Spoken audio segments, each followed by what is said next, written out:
이 얘기를 다 듣고 나서 여러분의 마음이 어떻습니까? 알 듯 모르겠죠? 그죠?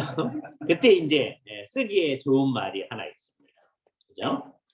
어거스틴의 말인데요. Si comprehendis non est Deus 라는 말이 있습니다. 만일에 완벽하게 이해했다면 comprehension이에요. 여러분이 토플 공부할 때 listening comprehension, reading comprehension 그런 거 하잖아요. 만일에 완벽하게 다 이해했다면 그거는 no는 아니라는 거죠. est는 비동사입니다. 아니다. 뭐가 아니냐? 데우스, 하나님이 아니다. 듣고 났는데 삼위일체에 대해서 듣고 났는데 잘 모르겠죠? 아, 그러니까 이게 하나님이구나. 이게 성경이 말하는 그 하나님이구나. 네? 사람이 만든 거는요, 이게 컴프리헨션이 가능해요. 완벽하게나 이해한다. 그죠? 그러나 이게 안 되는. 그럼 우리는 뭐 하는 거냐? 성경 계시의 근거에서 최대한 이해해 보려고 노력하는. 그게 우리가 하는 작업. 그죠? 그러니까 우리는 이걸 이제 생각하다가 우리가 뭘 만들어내겠다 그러면 이제 완전히 망하는 겁니다. 우리가 만들어내는 거예요. 그래서 어떻게 하는 거냐? 성경 계시의 근거에서 그것의 근거에서 우리로서 성령님의 도우심으로 우리 하나님을 알아보려고 애를 쓰는 거예요. 그래서 여기에 성경 계시가 있고 객관적으로 그다음에 우리 안에서 역사하시는 성령님이 계시니까 우리가 잘만 하면 정말 제대로 된 이해에 도달할 수 있을 거다. 그런 믿음을 가져야 돼요. 예. 그거 안 되죠. 이러면 안 돼요. 믿음이 없는 거예요. 그죠? 제대로 된 이해에 도달할 수 있을 거다. 그거를 뭐라고 그러냐? 그거를 정통주의, 올도독시라고 합니다. 정통주의, 바른 견해예요. 그죠? 바른 견해들은 성경을 따르는 거거든요. 그러니까 성경하고 다른 거는 우리는 안 된다. 성경에 따라서 생각을 해야 된다. 그래서 친구들끼리 얘기를 많이 해야 돼요. 많이 하다가 보면 이제 그러다가 이제 안 되면 저한테 이제 오는 거예요. 그래서 네. 그러면 이제 친구들끼리 얘기하다가 어떤 거는 그거는 틀렸어 이렇게 돼요. 네? 어떤 건 틀렸어 이 얘기를 많이 해야 돼. 틀릴까봐 얘기를 안 하면 안 돼요. 네? 이게 이제 학생일 때의 특권이야. 나중에 목사가 돼가지고서는요, 여러분이 막 틀린 얘기를 막 하면 안 되죠. 네. 그럼 여러분이 이걸 분명히 해야 됩니다. 이거 이제 자칫 잘못하면 어떤 문제가 생기느냐 하면, 목사가 돼가지고 막 틀린 얘기를 하는 거예요. 왜 그래? 학생 때 틀린 얘기를 해가지고 그게 틀렸다고 지적을 받으면 그 얘기 안 합니다. 그러니까 학생 때 자꾸 얘기해야 돼. 우리들끼리 얘기를 많이 해가지고 친구들끼리 그건 아니야. 그런데 도무지 해결이 안 나. 그럼 이제 저한테 와서 또 물어보는 거예요.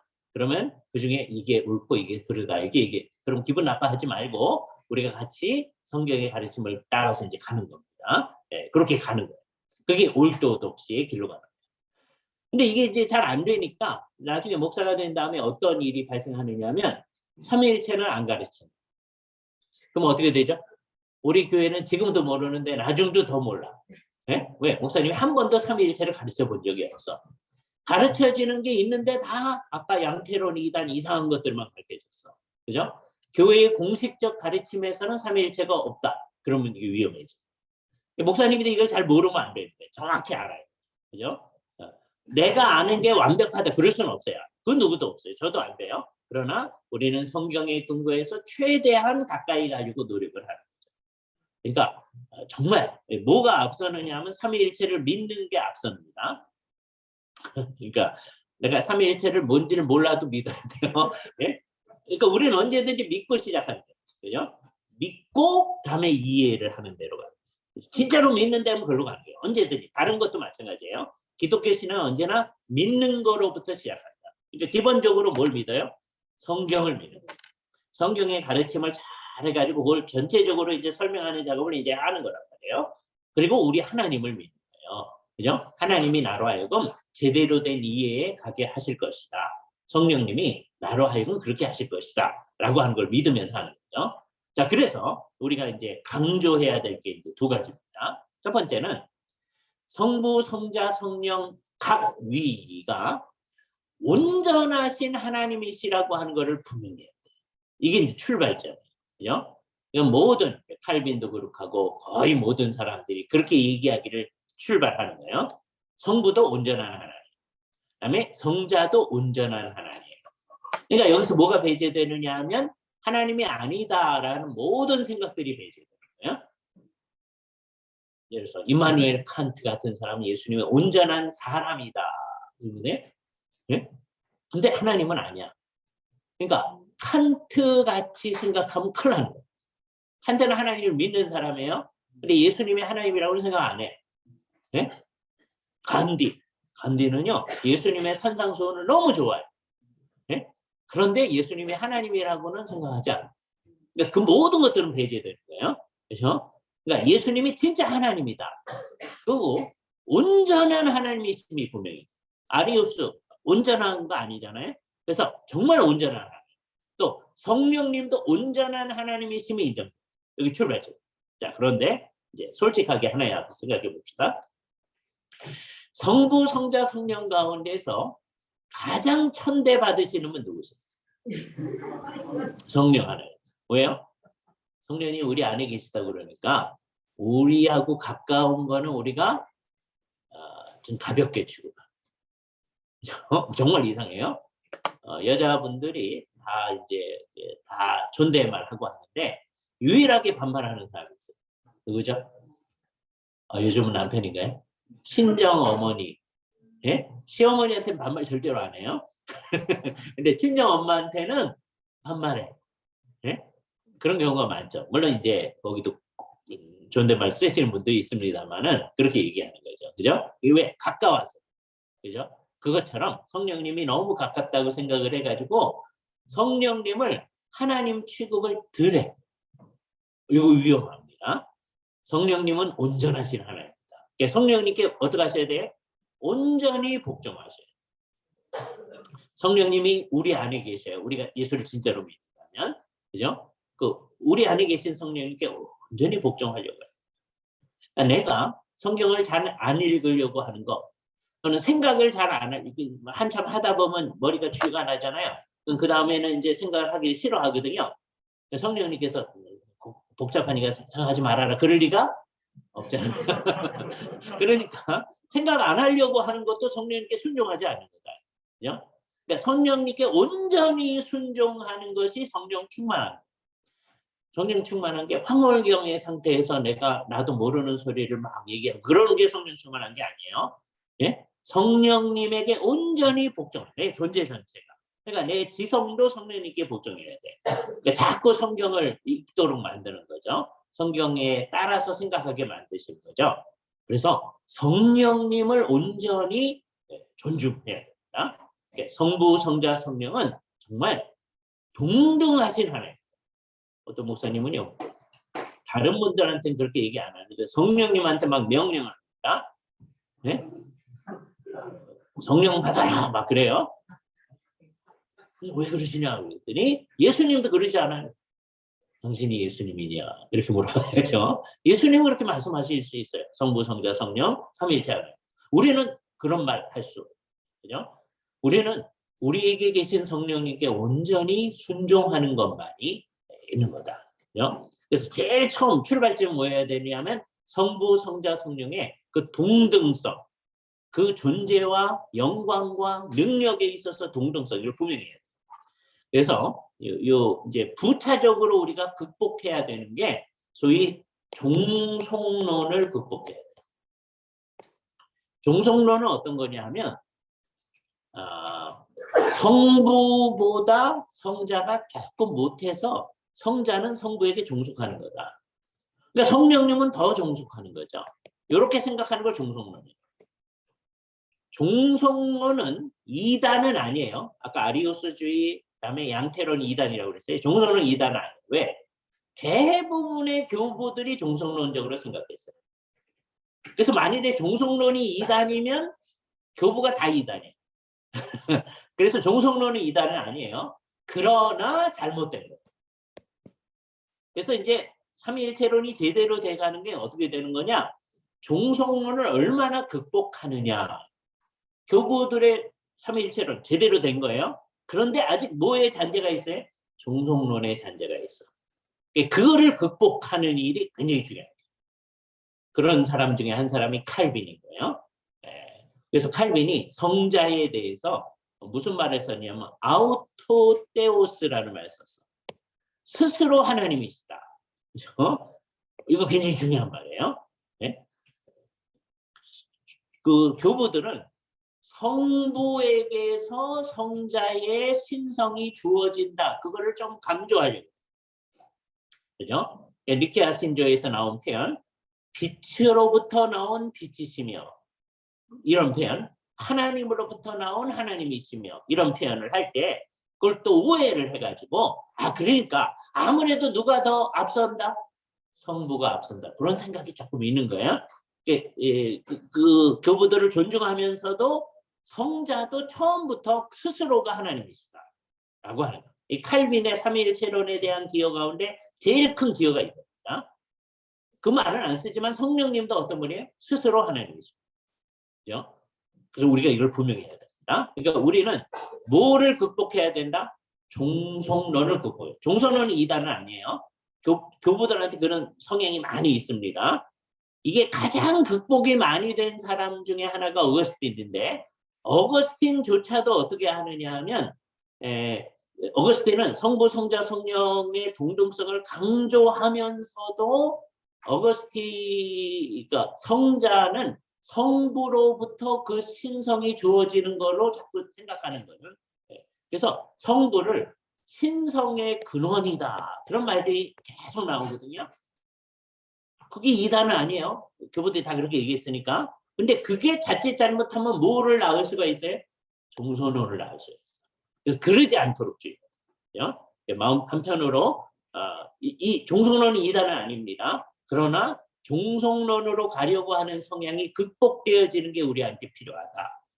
이 뭐를 분명히 해야 되냐면 아까 얘기했던 존재에 있어서 동등하신 분인데 사역에 있어서 순종하신다는 것을 정확히 기억하면 종속론을 극복할 수 있어요. 그런데 예수님께서 오셔서 나는 내 스스로 하는 것이 아니라 내 아버지께서 시키신 일을 한다. 이런 말들을 잘 생각하다 보면 이게 종속론적으로 갈 수가 있고요. 그거는 사역상의 순종이다. 오히려 거기서 우리는 예수 그리스도의 겸손을 진짜 생각해야 된다. 아까 2등병 그죠? 짝대기 한 해짜리 그죠? 가 오성장군의 신발을 정리하는 거 보면서 겸손 이렇게 생각하지 않잖아요. 그걸 머릿속에 딱 생각하는 거예요. 동등하신 분이 그죠? 자기를 비워서 낮추셔서 종의 형태로 오신 거 이게 그리스도의 겸손이다라고 하는 것을 우리의 마음속에 생각을 하는 겁니다. 그죠? 그 다음에는 이제 뭐를 생각해야 되느냐? 성부, 성자, 성령님께서 이제 재미있는 현태를 하나 보는데요. 이 세상에 이제 오셨을 때 예수님께서 뭐라고 얘기하시냐면 아버지, 아들, 성령 그런 얘기를 하십니다. 그래서 예수님께서 이 세상에서 오셔서 가르쳐 주신 것에 근거해서 성부도 하나님이시고 성자도 하나님이시고 성령도 하나님이신데 성부는 성자가 아니고 성자는 성령이 아니고 성령은 성부가 아니다 라고 하는 걸 우리가 비로소 알게 되어졌어요. 그죠? 예수님께서 이 세상에 오셔서 이것을 드러내 주심으로 우리가 알게 되었어. 그래서 이거를 뭐라고 그러냐면 이 세상의 역사의 과정 가운데 그게 드러났잖아요. 그래서 이것을 이코노믹 트리니티라고 해요. 경륜적 삼위일체, 경륜적 또는 경세론적 삼위일체라는 말을 쓰는 겁니다. 이거는 신약 시대에 우리가 다 잘 알게 돼요. 구약서부터 준비를 해왔지만 그렇게 되어진 거예요. 그죠? 자, 그런데 하나님은 이 세상의 역사의 과정 가운데서 비로소 삼위일체가 된 걸까요? 그러면 하나님이 변하는 거죠. 그래서 이제 어떻게 돼야 되는 거예요? 하나님은 영원 전부터 성부와 성자와 성령이 계시는 거죠. 그죠? 그런데 성부도 하나님이시고 성자도 하나님이시고 성령도 하나님이신데 영원 전부터 성부는 성자는 아니죠. 구별이 있죠. 성자는 성령은 아니죠. 성령은 성부가 아니죠. 그래서 이게 역사가 시작되기 전, 지금도 마찬가지인데 역사가 시작되기 전에 하나님이 워낙 이런 존재로 계신 것임을 우리는 어떻게 알게 됐어요? 역사의 과정 가운데서 하나님께서 당신임을 이렇게 보여주셔서 알게 됐죠. 그죠? 자, 요 이코노믹 트리니티를 B라고 합시다. B. 그다음에 이거 영원전에 하나님이 이런 존재로 계신 것, 그걸 갖다가 우리 뭐라 그러냐면 본체로, 온톨로지컬 트리니티, 본체론적인 삼위일체 또는 내재적 삼위일체라고 얘기합니다. 본체론적인 삼위일체, 이걸 A라고 합시다. 그러면 A와 B의 관계를 한번 생각해 보세요. A가 없었으면 B가 있을 수 있나요? 없죠. 그죠? B는 뭐 때문에 있는 거죠? A 때문에 있는 거죠. 근데 B가 없었으면 하나님이 이런 분이라는 걸 알 수 있나요? 없죠. 그죠? 우리한테 이게 둘 다가 중요한 거예요. 자, A를 뭐라고 그런다고요? 아까 본체론적인 삼위일체. 그죠? 이거는 이제 둘을 같이 생각해야 됩니다. 이 세상이 창조되기 전에 하나님께서 영원 가운데 성부, 성자, 성령으로 계시는 그 관계성을 생각하셔야 돼요. 그죠? 자, 그것뿐만 아니라 지금도 하나님은 그런 관계성을 가지고 계시죠. 하나님 스스로 그 안에, 그게 본체론적 삼위일체. 그죠? 근데 하나님은 스스로를 부인하실 수 없으시죠. 그대로 드러내시죠. 예? 하나님이 이런 분인데 다른 분으로 자기를 드러내? 그러지 않을 거예요. 그죠? 자기 스스로를 그대로 드러낼 거 아니에요. 그러니까 하나님이 당신이 믿는 그대로를, A를 이 세상의 역사 가운데서 우리에게 드러내 주시죠. 이 세상 역사의 과정 가운데서 하나님의 계시를 통해서 드러내 주신 것을 우리가 이코노믹 트리니티, 경륜적 삼위일체라고 해요. 자, 그럼 이 관계성을 얘기하면 어떻게 얘기하겠어요?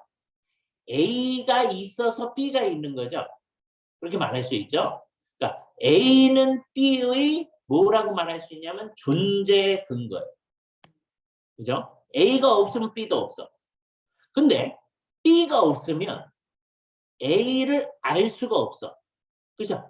그래서 그걸 뭐라고 쓸 거예요? 인식 근거죠. 그죠?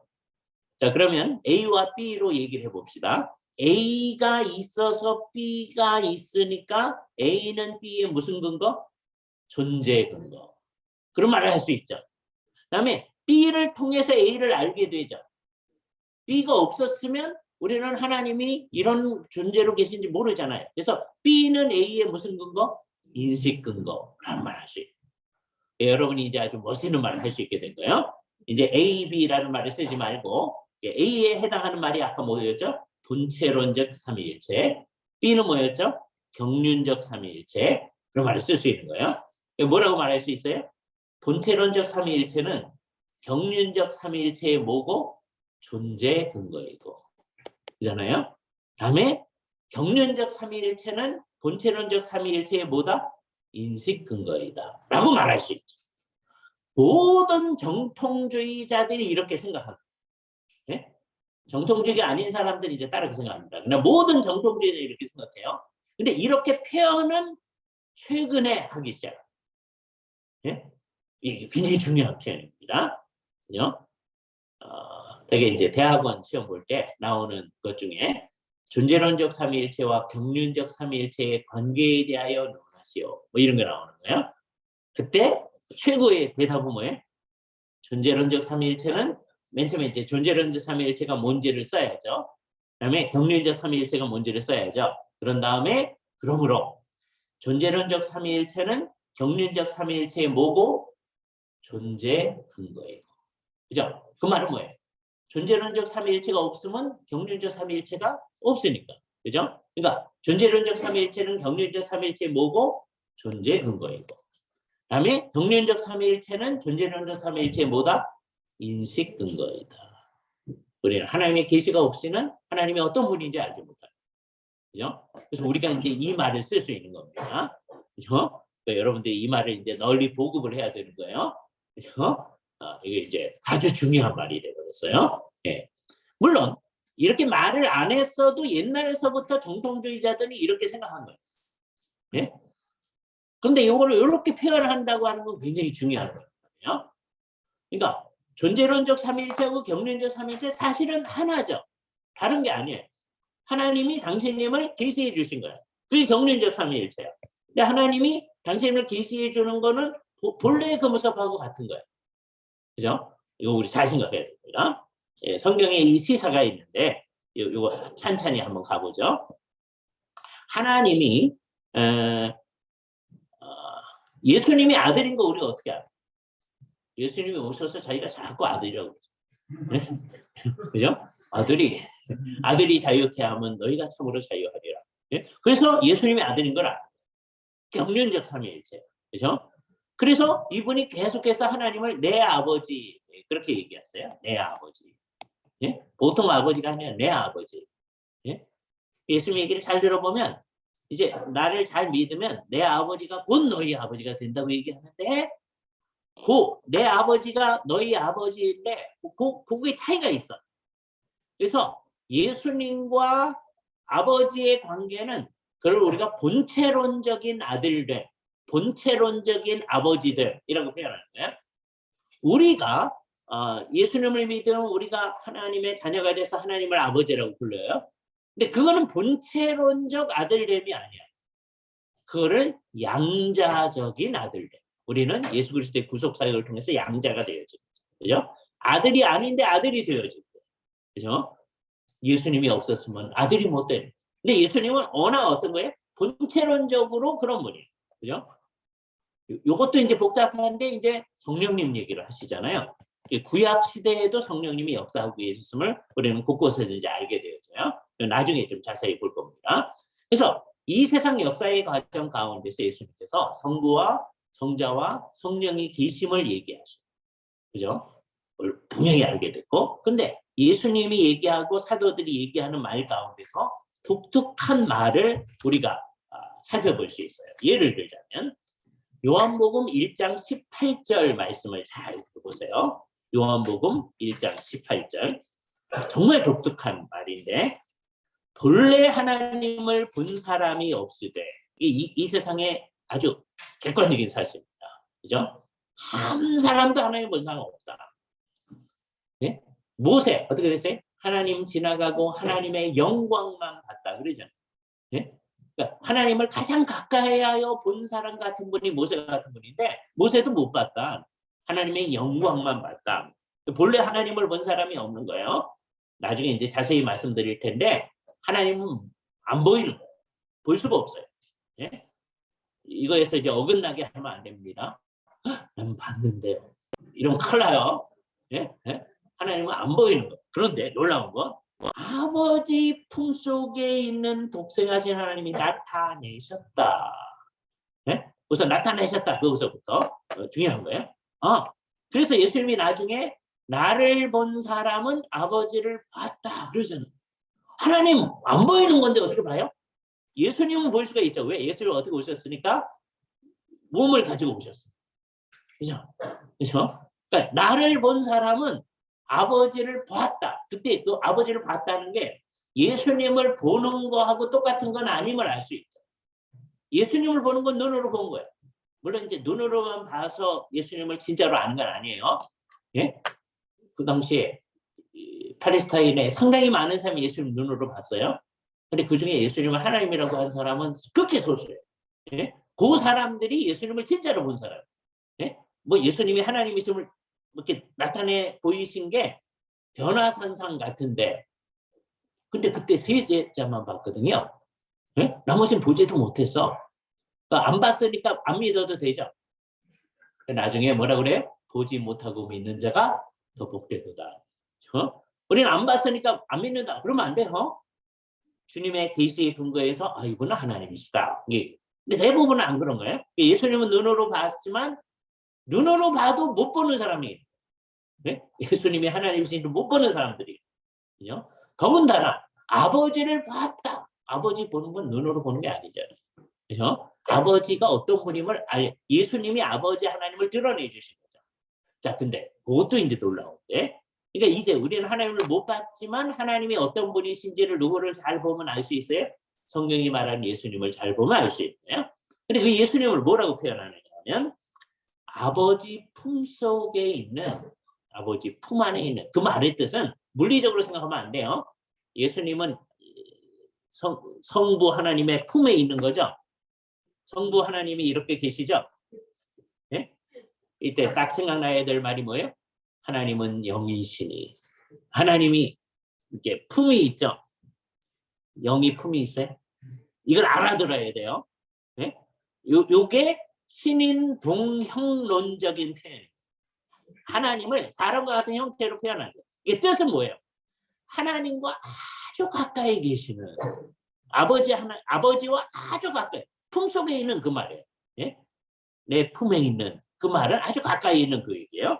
그러면서 하는 말이 독생하신 하나님이 나타나셨다. 모노게네스 데우스. 독생하신 하나님. 이게 독특한 표현이에요. 모노게네스 데우스. 이거는 언제부터 모노게네스 데우스, 독생하신 하나님이 영원전에 아버지 품속에 있을 때부터, 네? 하나님과 가까이. 이게 태초에 말씀이 계시니라 성자를 얘기한다고 그랬죠. 성자가 곧 아버지와 하나님과 함께 계셨으니 아버지와 구별되어지죠. 그러나 성자가 곧 하나님이시다 라고 얘기했잖아요. 그러니까 이게 마찬가지예요. 영원전부터 그는 모노게네스 데우스죠. 우리 말씀에서는 독생했다 그랬어요. 이게 굉장히 중요한데요. 그래서 그분을 독생자, 홀로 출생하신 아들, 그런 말을 쓰는데요. 홀로 또는 독특하게 출생하신 아들. 근데 그 둘을 나누지 말아야 됩니다. 같은 의미예요. 그러니까 이거는 마리아한테서 태어난 거하고 전혀 상관없어요. 언제를 얘기하는 거예요? 영원 가운데 얘기해요. 영원 가운데서 그는 모노게네스 데우스다 라고 하는 것을 우리는 배우게 됩니다. 예, 굉장히 중요해요. 다음 주에 요거서부터 이제 더 진전을 해 나갈 텐데, 예, 그러니까 우리는 이 세상에서 예수님에 대해서 가르쳐주고 하는 말 가운데서 무엇도 배우느냐? 영원 가운데서의 관계성도 배우는 거예요. 예? 그러니까 아까 경륜적 삼위일체에서 성부, 성자, 성령의 관계성을 이 세상의 관계성에서만 배우는 게 아니고 뭐에서도 배우는 거예요? 그 영원 가운데서의 어떤 관계성이 있다는 것도 슬쩍 스쳐가면서 얘기를 하는 거예요. 아버지 품속에 있는 독생하신 하나님. 언제 얘기해? 이건 이 세상에 오셨을 때 얘기가 아니라 말이에요. 영원전에서. 영원전부터 그는 모노게네스. 홀로 출생했다. 그죠? 그래서 요 단어 때문에 우리는 굉장히 중요한 이제 용어를 쓰게 되는데, 무슨 용어를 쓰게 되냐면 아버지께서 아들을 낳으신다 는 말을 써요. 네? 근데 이 말을 쓰면서 오해하지 말아야 돼요. 네? 우리 아버지가 우리 낳은 거, 그다음에 우리가 우리 자녀 낳는 거를 생각하지 말아야 돼. 네? 그래서 생각하지 않게 하려고 요거를 이제 영어로 표현하면 낳는다라는 것을 제너레이션이라고 하거든요. 이 제너레이션을 오해하지 않도록 하기 위해서 오리겐이 요거에 있어서는 큰 기여를 했어요. 뭐 이것도 이제 해석에 따라서 여러 가지입니다만은 eternal generation이라는 말을 사용했어요. 이 큰 기여에 영원 출생, 영원하신 낳으심, 그죠? 영원하신 낳으심. 이 뜻이 뭐냐? 벌코프가 잘 표현했는데, 이건 결국은 뭐냐 하면 성부와 성자의 관계성을 표현하는 거예요. 어거스틴이 이 문제에 있어서 아주 중요하게 얘기해요. 이 영원한 아버지 아들이란 말이나 그거로부터 나온 영원하신 낳으심이라는 말이나 이거는 성부와 성자의 뭘 얘기해 주는 거다? 관계를 얘기해 주는 거다. 그죠? 그 둘이 영원한 관계성을 지니고 있다고 하는 것을 표현하기 위해서 낳으심이라는 말을 쓰는 거다. 그래서 이 세상에서 우리가 낳는다라고 하는 말하고는 전혀 상관없는 거예요. 이 세상에서 낳을 때는 어떻게 된 거예요? 아버지 날 낳으시고, 응? 그런 의미예요. 맨 처음에 그 얘기 들을 때 이상하게 엄마가 낳는 건데 근데 옛날 사람들은 부성적 출생 개념이 있는 거예요. 엄마가 낳는 게 이제 모성적 출생 개념이 있어요. 그런데 부성적 출생, 아버지께서 나를 낳으셨다는 개념이 있는 거예요. 네. 그런데 그 부성적 출생이나 모성적 출생에 있어서는 어떻게 되어지느냐? 낳기 전까지는 아직 아들은 없는 거죠. 그잖아요? 그럼 그거를 여기다 집어넣으면 어떻게 되는 거예요? 우리 전부 다 아리오스주의. 그러니까 아리오스주의가 안 되기 위해서 이터널 제너레이션. 한 번도 안 낳는 적이 없는 거야. 그런데 낳는 게 이미 이게 관계성을 표현하는 말이니까 이미 완료됐어. 네? 이미 완료됐는데 계속 낳는 거야. 그런 게 어디 있어요? 말이 안 되죠? 그걸 그래서 이터널 제너레이션. 이거는 진짜 낳는 얘기를 하는 게 아니라 두 분의 뭘 얘기하는 거다? 관계성. 제가 두 분이라고 했는데 그거 안 돼. 잘못 썼어요. 성부와 성자의 관계성을 표현합니다. 그렇게 생각해야 돼요. 그래서 우리나라 말로는 낳으심, 이게 제일 좋습니다. 낳으심. 성자의 입장에서는 뭐라고 쓰는 게 좋아요? 낳아지심. 그죠? 그랬더니 저는 주로 그렇게 써요. 아버지 하나님은 낳으심, 아들 하나님은 낳아지심. 예? 근데 요거를 줄여 쓰면 뭐예요? 나심. 근데 이게 옳죠. 옳은데도 불구하고 이렇게 하면 나으심과 나아지심의 그 묘한 그 뉘앙스가 잘 전달이 안 돼요. 그래서 저는 계속해서 나아지심 이렇게 쓰려고 합니다. 영어나 중국어로는 요게 어려워요. 그래서 영어 뭐라고 그러냐면 제너레이션이라는 말에 그 앞에다가 액티브 제너레이션의 성부가 하는 거예요. 성부가 하는 거는 낳으심이에요. 근데 우리말로는 액티브라는 말이 필요 없어. 왜? 낳으심에 능동의 의미가 있어. 그래서 영어로는 그것을 능동적 출생, 중국어로는 출생해야 돼요. 예? 다른 말 쓰면 안 됩니다. 여러분 교과서에 다른 말들 써있는 거 있거든요. 전부 다 고치세요. 성부와 성자의 관계에 있어서는 전부 다 출생이라고 쓰세요. 또는 순수한 우리만 낳으심 줘. 우리끼리 얘기할 때 낳으심, 중국에 가서 얘기할 때는 출생 이렇게 하시면 좋습니다. 그리고 그래서 그러니까 아버지 입장에서는 액티브한 것이고요. 아들 입장에서는 패시브 제너레이션, 영어로는 그렇게 되어 있고요. 중국에서는 수동적 출생 그렇게 얘기해야 돼요. 우리말로는 수동적 필요 없어. 왜? 나아지심이라는 말 속에 그 수동의 의미가 들어있어요. 그렇죠? 그게 나심인데요. 나심 그러면 요 묘한 뉘앙스가 잘 안 살아나. 그래서 나아지심이 나심이라고 하면서 나심이라고 써도 되는데 성자의 입장에서는 나아지심, 성부의 입장에서는 나으심. 근데 그게 우리 부모님이 우리 낳는 거하고는 전혀 상관없는 거다. 그죠? 근데 성경이 왜 이 말을 사용하느냐라고 하면 이건 이제 두 가지 때문입니다. 하나는요. 히브리서의 말씀이 우리한테는 굉장히 중요한 말씀입니다. 그죠? 히브리서의 말씀이 시편 말씀을 아주 독특하게 사용하고 있어요. 히브리서 1장에 뭐라고 얘기를 하셨느냐 하면 아주 놀라운 얘기를 하시는데 1장 5절 그 앞부분에 이제 성자에 대해서 그러니까 1장 전체가 천사보다 우월하신 성자거든요.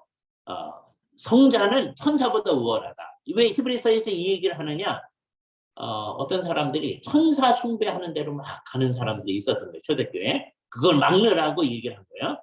그래서 말하기를 5절 하나님께서 어느 때에 천사 중에 누구에게 너는 내 아들이라 오늘 내가 너를 낳았다 하셨으며 또다시 나는 그에게 아버지가 되고 그는 내게 아들이 되리라 하셨느냐.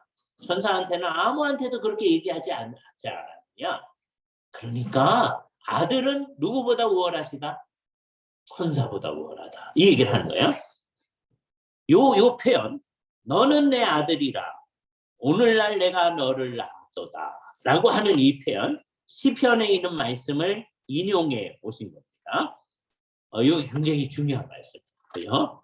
네. 그래서 시편에 있는 두 구절을 우리가 이제 아주 중요하게 볼 텐데 첫 번째는 시편 2편에 있습니다. 시편 2편이 뭐라고 얘기하느냐면 이 세상 나라들이 자기들이 뭘 하겠다고 막 외치는 상황을 얘기하는 거예요. 이 세상 상황들이. 시편 2편이 얘기합니다. 어째요 이방 나라들이 분노하며 민족들이 헛된 일을 꾸미는가. 이거는 이제 이스라엘 주변에 있는 이방 나라들이 정말 심지어 굉장히 성공적으로 보일 수 있습니다. 와서 바벨론이요 유대 나라를 완전히 멸망시키고 성전을 파괴하고 다음에 이 사람들을 다 데리고 가는 그까지를 다 포함해서 하는 거예요. 근데 그게 다 사실은 어떤 거다? 성공적으로 보여서 그 헛된 일이다. 그 일은 궁극적으로는 설 수가 없다. 그 사람들의 얘기는 뭐예요? 세상에 고난들이 났으며 간원들이 서로 꾀하면서 여호와와 그의 기름 부음 받은 자를 대적하고 있다. 하나님을 대적하고 그의 기름 부음 받은 자. 그건 아주 포괄적인 의미입니다. 궁극적으로는 기름 부음 받은 자가 메시아죠. 마시아니까. 그죠? 그래서 메시아를 지칭하는 거지만 1차적으로는 유대의 왕을 얘기하는 것일 수도 있어요. 그러나 궁극적으로 메시아를 얘기하는 거예요. 그러니까 이 세상 모든 나라는 하나님과 그의 기름 부음 받은 자, 하나님의 메시아를 저항하는 거예요. 그죠? 그 사람들의 외침이 요약되어 있는데 3절 우리가 그들의 맨 것을 끊고 그 결박을 벗어버리도다 하는도다. 그래서 이 세상은요 계속해서 스스로 독립하려고 합니다. 네? 자유를 강조하는 거예요. 이 세상은 계속 그러는 거예요. 하나님이 우리를 지배하는 것을 못 견뎌하는 거예요. 그런데 사람들은 계속 그럴 때 하나님은 하늘에서 어떻게 하세요? 4절 하늘에 계시니가 웃으시며 주께서 그들을 비웃으시리로다. 좀 이상한 말이지만 하나님의 비웃으심. 그죠? 이 세상 사람들이요 정말 이상한 일을 획책할 때 하나님의 뜻에 어긋나서 막 할 때 우리가 생각해요. 이 세상 사람들이 하는 굉장한 일이 성공적으로 보일 수도 있어요. 저 북한에서요 네? 하나님 모든 예배당 없애버리고요 예배 못 드리게 하고 네?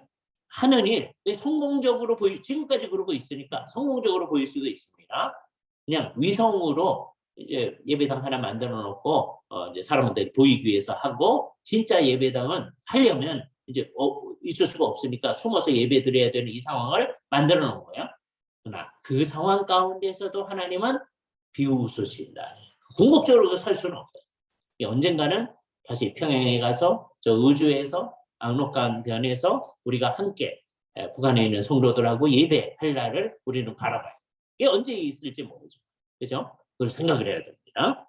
하나님께서는 어떻게 하시느냐? 그때 분을 발하시며 진노하사 그들을 놀라게 하여 이르시기를 내가 나의 왕을 내 거룩한 산 시온에 세웠다 하시리로다. 이게 그 기름 부음 받은 자죠. 그죠? 자, 그 입장에서 얘기하는 거예요. 7절 내가 여호와의 명령을 전하노라. 여호와께서 내게 이르시되 나라고 하는 분이 누군지를 봐요. 여호와께서 그분한테 너는 내 아들이라 오늘 내가 너를 낳았도다. 1차적으로 이건 누구한테 적용되는 거예요? 이스라엘의 왕에게 적용되는 거죠. 그런데 궁극적으로 이건 누구에게 적용되는 거다? 메시아이신 분이죠. 바로 이런 뜻에서 히브리서에서 이 구절을 인용하는 거예요. 그래서 성부와 성자의 관계를 얘기할 때 성부께서 성자를 낳으신다라는 표현이 여기 사용돼요. 그래서 옛날 교부들이 이 용어를 사용해요. 신학자들 가운데서 가끔 가다가 이 용어 암만 해도 오해를 나오니까 쓰지 맙시다 그러는 분도 있어요. 좋은 의도를 가지고. 그래도 안 돼. 왜? 성경이 얘기하고 있기 때문에. 그죠? 아주 괜찮은 버스웰이라는 신학자고요. 로버트 레이몬드라고 하는 신학자. 굉장히 좋은 분들이에요. 우리하고 같은 분인데 그 두 분이 아주 중심이 돼가지고 이 용어를 안 쓰면 안 되겠습니까? 그런 거예요. 근데 우리가 그분들을 존중하면서도 그건 안 되겠는데 이렇게 얘기하는 거죠. 우리는 성경에 있는 말이니까 안 쓸 수가 없다. 그리고 그거 쓸 때 어떤 의미로 쓰는 거예요? 그거는 성부와 성자의 뭐를 표현하는 표현이다? 관계성을 표현하는 표현이다. 라고 생각해요. 이걸 오해하면 안 됩니다. 이게 이 말을 써놓고서는 정말 영원전에 성부가 있었고 그 다음에 성자가 있고 이렇게 하면 아리우스주의가 되는 거예요. 그래서 이걸 막기 위해서 우리가 영원하신 나으심이란 말을 쓰는 거예요. 오해하지 않도록 나으시란 말을 안 쓰자 이런 분들이 있다고 그랬죠. 그러나 성경이 그 말을 쓰기 때문에 우리가 이 말을 안 쓸 수가 없어요. 그죠? 그러니까 교부들은 계속해서 성부께서 성자를 낳으신다. 그러나 그 낳으심이라고 하는 게 우리 부모님이 우리를 낳는 것은 전혀 상관없는 거다는 것을 아주 분명해요. 그래서 이 용어는 뭘 얘기한 거예요? 성부와 성자의 관계성. 그 관계성이 어떻다? 영원하다. 영원하다라는 것의 뜻이 뭐예요? 한 번도 아들을 낳지 않는 때가 없었던 거죠. 그죠? 자, 그러면 어떻게 되는 거예요? 성부가 성부로만 있었던 적은 한 번도 없는 거예요. 예? 하나님이 계시면 성부가 계시고 성자가 계시고 성령님이 계시고 항상 그런 거지. 예? 그러니까 한 번도 아들이 없었던 적은 없었다. 그런 말이에요. 한 번도 아버지가 없었던 적은 없었다. 그런 말을 잘 안 쓰지만 한 번도 성령님이 없었던 적은 없었다. 항상 저 영혼 가운데서도 항상 성부, 성자, 성령이 있는 거죠. 그죠? 이 말을 항상 사용을 하는 말이에요. 아들이 없었던 적은 없었다. 이 말은 무엇 때문에 나오는 거예요? 아리우스주의에서 뭐라고 그랬어요? 아들이 있지 않았던 때가 있었다. 그러니까 아니야. 그죠? 요거를 다른 말로 말하면 이 아들을 다른 말로 뭐라고 했죠? 우리말에 태초에 말씀이 계시니라. 그죠? 그래서 요거를 다른 말로 표현할 때 아버지께서는 항상 말씀하신다. 이렇게 표현했었어요. 옛날에. 그걸 오해하면 안 돼요. 하나님이 떠버리라는 말이에요. 쉬지 않고 유재석 씨의 하나님이 예? 그 얘기 아니다. 그래서 예. 하나님은 항상 말씀하신다는 말이 뭐예요? 성부와 성자의 관계는 항상 있는 거다. 그죠? 그걸 얘기하는 거다. 그래서 그거를 얘기할 때 늘 그렇게 씁니다. 그럼 성령님에 대해서는 어떻게 쓰는 게 좋겠어요?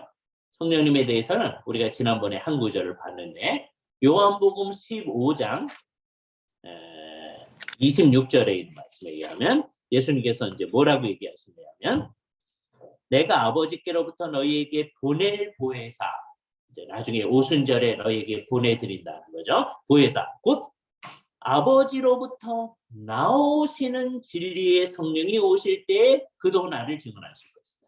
성령님이 하는 일은 성자에 대해서 증언해 주시는 건데 이번은 어떤 분이냐? 아버지로부터 나오시는 이란 말이에요. 이게 프로세션이에요. 아버지로부터 나오시는 성령. 그래서 아들은 아버지로부터 어떻게 됐다? 출생, generation이라는 말을 썼잖아요. 나아지셨다. 성령님은 어떤 말을 쓰는 거예요? 나오신다. 나오심이란 말을 쓰는 거예요. 왜 이렇게 써요? 성경이 그 말을 쓰니까. 오해하면 안 돼요. 그러면 성령은 한 번도 나오시지 않는 적이 없었다. 그렇게 써요. 그 말을 이해할 수 있겠죠? 그죠? 예. 항상 나오신다. 그러니까 나오신 분이에요. 이분은. 예? 끝났어요. 완료가 됐어요. 근데 계속 나오셔. 예? 그게 영원한 나오심이란 말이죠. 그죠? 나오심. 우리말로는 나오심이 제일 좋습니다. 중국에서 이제 사용하실 때는 출라이, 출래 이렇게 쓰시면 돼요. 그죠? 그런데 절대로 쓰지 말아야 할 말 발출 이건 쓰지 마. 교과서에 그렇게 되어 있는 거 있어요. 전부 다 고치세요. 그죠? 네. 나오심 또는 중국에서 쓸 때 출래 이렇게 쓰시는 거예요. 발출 그건 전부 다 고치셔야 돼요. 네. 그러니까 성령님이 나오신다. 그렇게 이제 쓰시면 됩니다. 현재형으로 쓰는 게 좋아요. 그죠? 네. 나오심. 교과서를 다 고치는 겁니다. 그죠? 어디서든지. 책들이 다 이렇게 정신이 나가게 번역이 되어 있거든요. 정신을 바짝 차려가지고서는 이런 거 할 때 여러분한테 도움이 되는 게 헤르만 바빙크의 개혁주의 실론이라고 하는 책이 있어요. 지금은 개혁화 교회학 4권이 번역되어 있어서 그걸 따로 볼 필요는 없는데 개혁주의 실론은 따로 보실 필요가 있어요. 왜? 번역의 용례를 잘 살피기 위해서. 네. 제가 신경을 써가지고 다 이제 번역을 해왔거든요. 그러니까 여러분들이 그걸 잘 보시면서 어떻게 번역해야 되는지를 개혁주의실 헤르만 바빙크 이 시간에 이제 여러분이 읽으면 좋은 책입니다. 그죠? 제가 합신 1학년 때 실론 시간에 영어로 된 그 책 이제 읽고 뭐 그랬던 거예요. 그죠? 예. 그러니까 그거하고 연관해서 그래서 이제 나중에 이제 그 책을 번역을 했는데 그때 생각을 하면서 번역을 했었습니다. 예. 그래서 성령님에 대해서는 나오심이라고 써야 됩니다. 그죠? 성경이 이 말을 쓰고 있기 때문에. 그죠? 이 말과 연관이 되어져 있는 게 내가 성자께서 하신 말씀이야. 아버지께로부터 너희에게 보내. 그렇게 얘기하죠. 그래서 여기 이제 보낸다, 미시오라는 말이 사용됐어요. 성자께서는 성령님을 보내실 수 있죠. 자, 이때 이제 오해하면 안 돼요. 이게 사역상의 관계를 얘기하는 거예요. 존재론적으로는 성부, 성자, 성령이 다 어때요? 동등하다. 성령님은 보내심을 받으시니까 좀 못하죠. 그러면 이게 또 잘못되는 거예요. 그죠? 종성론을 다 거부해야 돼요. 그런데 동등하신 분이 사역상 일치를 하실 거예요. 그래서 성령님은 다 아들의 것을 가지고서 내 것을 가지고 증언하신다. 내 것을 드러내신다. 그죠? 창의력이 없어서 그러시는 거예요, 성령님은? 그렇게 아니다. 그죠? 사역상의 하나됨을 위해서. 그래서 여기 겸손과 함께 하심이 딱 드러나는 거죠. 그죠? 종성론의 여지가 없는 겁니다. 근데 성령님을 성자께서 이제 보내실 수가 있으니까 이걸 딱 생각을 해보셔야 돼요. 보내시는 건 언제 보내시는 거예요? 오순절에 보내신 거예요. 그죠? 근데 영혼 중에 성부로부터 나오신다고 그랬잖아요. 자, 그렇게 이제 이걸 머릿속에 딱 넣어놓고서는 맨 처음에 아까 이제 니케아 신조를 얘기할 때 뭐라고 고백했냐면 사도신경을 조금 더 발전시켜서 성령에 대해서 사도신경에는 어떻게 돼 있죠? 성령을 믿사오며 그렇게 돼 있어요. 그죠? 그런데 니케아 신조에서는 우리들이 아버지로부터 나오시는 성령님을 믿습니다. 그죠? 파트리 프로세디트 아버지로부터 파트리 아니고 파트리 아버지로부터 프로세디트 나오시는 성령님을 믿습니다. 이렇게 돼 있거든요. 니케아 신조 그다음에 이게 325년 그대로 나온 게 381년에 콘스탄티노플 신조 다 그렇게 되어 있습니다. 아버지로부터 나오시는 성령을 믿습니다. 이 표현 자체는 어디서 온 거죠? 아까 요한복음 15장 26절 아버지께로부터 나오신 그대로 가져온 거예요. 될 수 있으면 성경에 있는 걸 가져온 거죠. 근데 동방교회가 이거를 고백을 하면서 자꾸만 어떻게 하냐면 아버지로부터 나오시는 그러니까 아들로부터는 안 나오시니까 아버지가 아들보다는 더 세다 이렇게 생각합니다. 네? 동방교회가 자꾸 아버지를 앞세우는 종속론적 성향을 보이는 거예요. 그래서 이것을 고민을 많이 했어요. 그죠? 고민을 많이 하다가 어떻게 하면 이 구절을 쓰면서도 사람들이 오해를 하지 않을까 고민을 하다가 제2차 톨레도 공의회 스페인의 톨레도라고 하는 지역이 있습니다. 거기서 공의회가 여러 번 있었는데 2차 공의회 589년 같아요. 589년에 제2차 톨레도 공의회에서 요 사이에다가 무슨 말을 썼느냐면 필리오 꾸베라는 말을 집어넣었어요. 필리오 꾸베라는 말은 아들로부터도 그러니까 어떻게 되냐면 아버지로부터 그다음에 꾸에라는 것은 그리고라는 거예요. 그리고 아들로부터도 나오시는 성령님을 믿습니다. 이렇게 보면 왜 이 말을 덧붙였어요? 하도 종속론적으로 사람들이 생각하니까 이 종속론을 피하도록 하기 위해서 성부와 성자의 동등성을 분명히 하기 위해서 그러면서 그 함의상 성령님의 동등성도 들어있는 거예요. 그죠? 분명히 하기 위해서 성령님은 어떤 분이시다? 아버지로부터 그리고 아들로부터도 나오시는 분이시다. 그죠? 그래서 여기 소위 필리오쿠베라는 말이 굉장히 중요한 말이 돼요. 그래서 이제 서방 교회는 톨레도 공회 이렇게 하는 것이 이제 서방 교회요. 로마, 스페인 이쪽 계통 서방 교회입니다. 그다음에 터키, 콘스탄티노플 그쪽이잖아요. 그걸 이스탄불 지금 이스탄불이라고 하는 터키. 그다음에 그리스, 그다음에 러시아 이쪽을 동방교회입니다. 동방교회는 본래 있었던 신조 그대로 하자. 본래 있었던 신조는 아파트리 프로세디트 아버지로부터 나오시는 성령님을 믿습니다. 그렇게 해요. 그죠? 근데 그렇게 자꾸 썼더니 어디로 가요? 자꾸 종속론으로 가. 서방교회에서는 여기다 뭘 집어넣은 거예요? 필리오쿠베. 네? 아들로부터도 나오시는 이란 말을 집어넣은 거예요.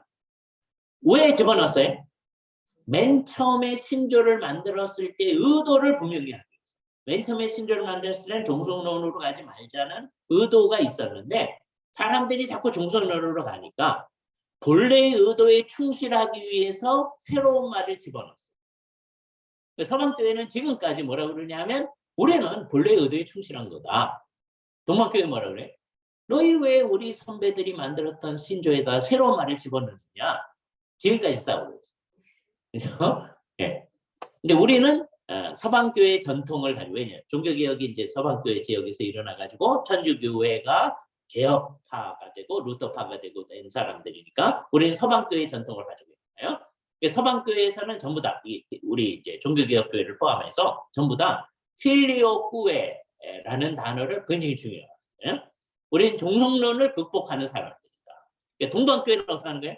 계속 그 얘기를 하는 거예요. 그죠? 네. 그러면서 아직까지도 그 문제가 있습니다. 아버지로부터 나오시는 분이니까 아들로부터는 안 나오니까 아버지가 아들보다 더 높은 분이다는 생각이 잘 안 해요. 그죠? 근데 유일하게, 뭐 유일한 게 아니고 다른 사람들을 따를 수 있으니까 유르겐 몰트만이라고 하는 독일 학자가요. 이 사람 서방교회 전통 속에 독일에 있는 사람이니까 개신교 학자인데 이 사람이 이 문제에 있어서는 동방교회의 이 가르침을 딱 받아들여요. 그래서 이제 이분은 뭐라고 했냐 필리오쿠에를 집어넣지 않으려고 하는 입장을 딱 나타냅니다. 물론 이제 다른 분도 있겠지만 대부분의 서방교회는 아직까지도 아파트리 필리오쿠에 아들로부터도 나오시는 성령을 믿습니다. 자, 아들로부터 나오신다 또는 아버지로부터 나오신다 이 말도 결국은 뭘 얘기하는 거죠? 성부와 성자와 성령의 관계성을 얘기합니다. 나오신다는 말이 사실은 무의미해요. 왜요? 한 번도 안 나온 적이 없거든요. 그냥 예? 우리가 나온다 그럴 때는 맨 처음에는 없었다가 나와야 나오는 거잖아요. 근데 우리가 말하는 건 어떤 거예요? 한 번도 안 나오는 적이 없는 거예요. 그러니까 이 표현은 뭘 얘기하는 거다? 관계성을 표현하는. 성부와 성자에 대해서는 무슨 말로 그 관계성을 표현해요? 나으신다, 나아지셨다는 표현을 가지고 하는 거예요. 그다음에 성령님에 대해서는 어떤 게 나오신다.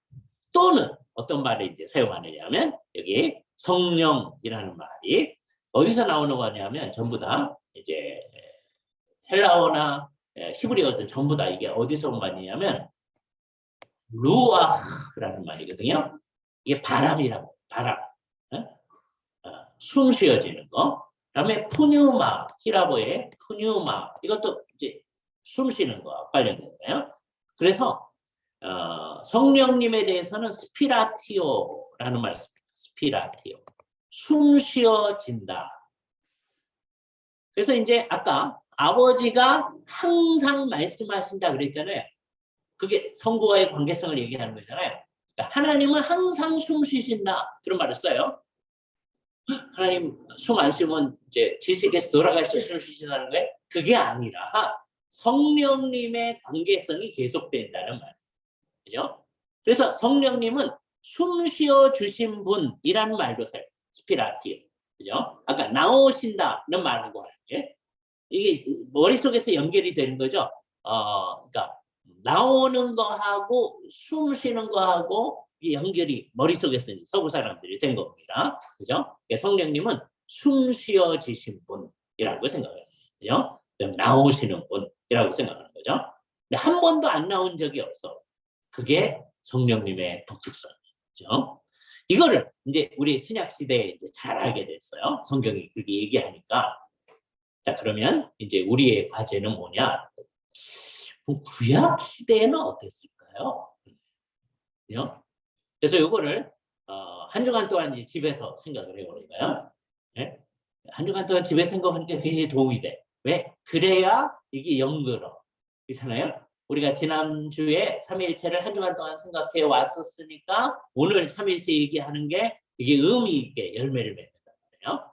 그래서 또 한 주간 동안 집에서 생각을 해 오셔서 다음 주에 구약에서는 이 삼위일체에 대해서 어떤 시사가 있었느냐 하는 것을 본 거예요. 시사. 이게 굉장히 중요한 단어입니다. 이게 보일 시자잖아요. 근데 이렇게 쓰는 말이에요. 시사.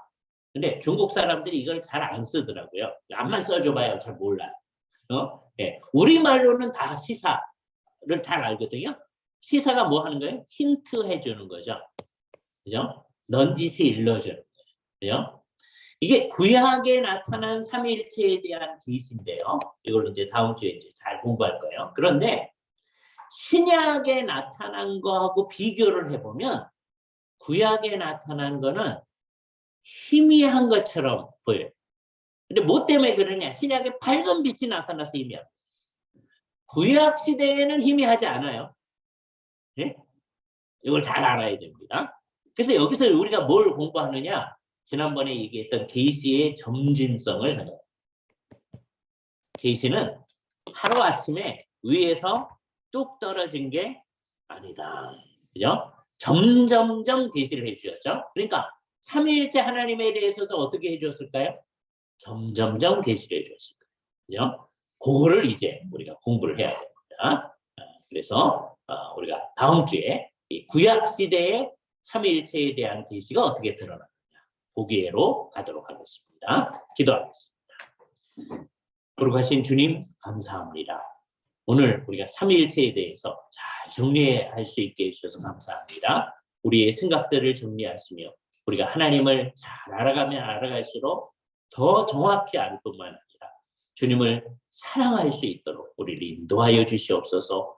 우리의 생각의 과정을 지키시며 특별히 이제 어려운 구약의 계시로 나아갈 터인데 그것을 잘 공부해 나갈 수 있는 토대가 이루어질 수 있도록 인도하여 주시옵소서. 우리 주 예수 그리스도의 이름으로 기도하옵나이다. 아멘. 수고하셨습니다.